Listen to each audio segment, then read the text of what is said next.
question din 3,000 5,000 a WhatsApp bai kamata saurare ka ba. Kamar mutumin da Allah ya bashi notice ne matarsa take da ciki wata 9 sai bayan an haihuwa sati ɗaya zo ya ce maka yana neman abin yanka. Akwai hauka da jahilci a wannan bangaren. Idan ba mu sake ba billahi la ilaha illa wa'annan shugabannin da muke ganin muna cewa suna sata wallahi sai riga mu shiga aljanna. Saboda sauki su suna iya abin da za su yi daidai gwargwado ko da suna abun na ba daidai ba amma akwai gabobin da suke iya yi don su sauƙaƙa amma saukin mu a gurin maluma shi alhaji wannan arewar fa da mutanen mu suke ta ƙarya yanzu zaka samu community akwai mai kuɗin da akalla kasara a wata yana iya transaction din 5 to 10 billion amma makarantar da take kusa da gidansa primary school yaran da sallah suke zuwa su zauna ya ka ba gwamnati ta ce shi ba dan kasa bane to amma shi zaba sa in ka je ka bibiya yanzu ba biyan gwamnati harajin da ya kamata an daga mai kafa maimakon izo abin yanzu baka ga ba shugaba Bola Ahmed Tinubu da ya tashi wata yarjejeniya da kamfanin Dangote cewar harajin da za su rika biya a shekara su sai za a rika ba su rika yin hanyoyi wanda za su zama da cewar motocin su za su bi sauran motocin al'umma su bi alaji tunani ake zuwa da shi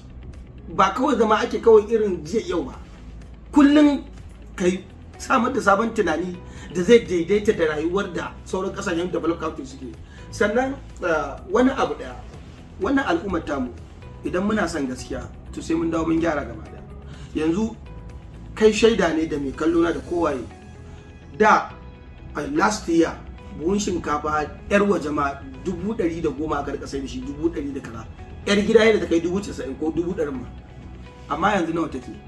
in ka je restaurant da gurin masu sai da garau-garau yaya zubin ya canja ko kuma farashin ya canja hawaii ko kasa yi samun kudin kuma ai kasa ana magana suna da korafi cewa kudi ba sa samu ma abincin ya sauko tana da sai to ka kaddara abinci ya sauko to kaga ai da dama misali kamar masu economy da higher demand da lower price ko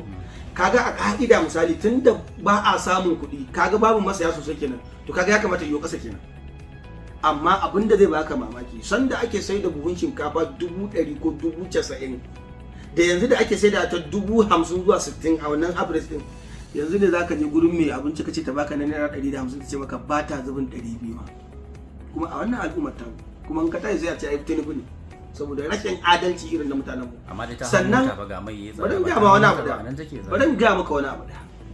to mu dauki man da ka kawo yau yanzu tunda ai da mu da man ake amfani shikenan mu dauki man da ka dauko shi kwanan nan ka kalli direbobi ai just of recent sanda aka ce fadan Iran da Israel ya shafi man duniya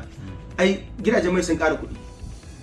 yanzu ko jiya just of recent abinda ake litar da ake sayowa 1,300 da wani abu yanzu ta koma naira 1,019 ba ta kai da 20 a AA rano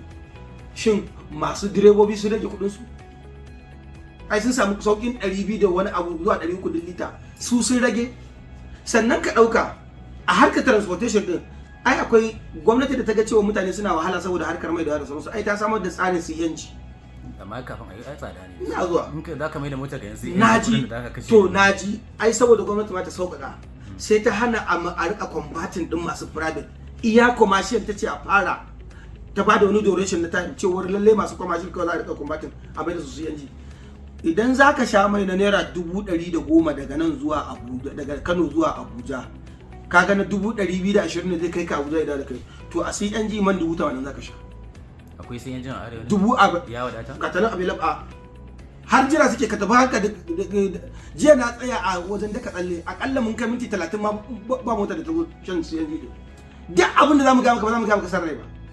amma abin da zai baka mamaki su iya wayannan direbobin da suke masu CNG din su suke amfana da harkar saboda yadda zaka hawo mota mai fetur ka biya naira 15,000 daga Kano zuwa Abuja haka zaka biya a mai CNG wanda ya kamata a ce a 8,000 za a dauke ka kaga wannan laifin mu ne al'umma ta mu ce da kanta ba ta so wata soki amma an tashi shugabanni gwamnati idan ba mu sake ba billahi la ilaha illa wa'annan shugabannin da muke ganin muna cewa suna sata wallahi sai riga mu shiga aljanna saboda sauki su suna iya abin da za su yi daidai gwargwado ko da suna abun na ba daidai ba amma akwai gabobin da suke iya yi don su sauƙaƙa amma saukin mu a gurin maluma shine babu ai su kake kwafa kamar iya yawanci mutane sai su ce su ma ai suna can in ka je lahira Allah ya malaiku suka tambaye ka ce su ka kwafa wai mutuwan yawa ai tambaya ne mutuwar yawa okay ita zaka faɗi ba da amsa da zaka bayar kenan a kabarin ka wannan fa magana ce fa simple